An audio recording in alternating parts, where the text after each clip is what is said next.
Introduction. Hey, Jackie, look at this. It looks like a ball, but it's not a real ball. Then what is this?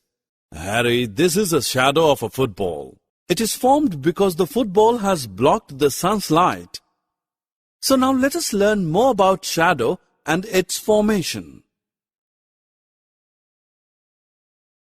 Objectives. At the end of this course, you will be able to recognize a shadow, explain the formation of a shadow, find the direction of a shadow based on the location of the source of light.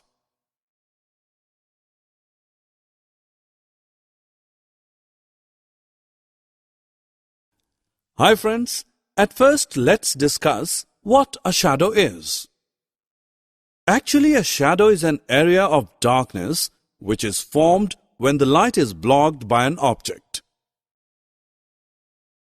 You'll be surprised to know that the direction of the shadow changes with the changes in the direction of the source of the light.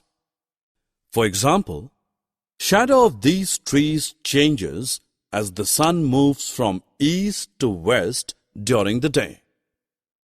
During all day, sometimes it becomes long and sometimes short. Let's see how this happens. As we all know that the sun rises in the east. In the morning, the sun is in the east, so the shadow of the object forms in the west. Now just look at its length. The length of the shadow changes as the sun moves towards west. Now it's noon and the sun is overhead. Did you notice the shadow of this tree? The shadow of the tree now becomes small.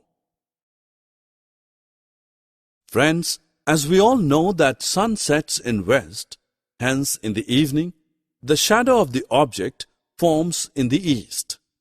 So friends, we notice that as the sun changes its position, the length of the shadow of an object also changes. Hey friends, did you notice one more thing? That the shadow is always formed opposite to the direction of the source of light. Summary. Now friends, let's summarize what we have learned. A shadow is an area of darkness. It is formed when the light is blocked by an object. It changes its direction and length with time during the day. It is always formed opposite to the direction of the source of the light.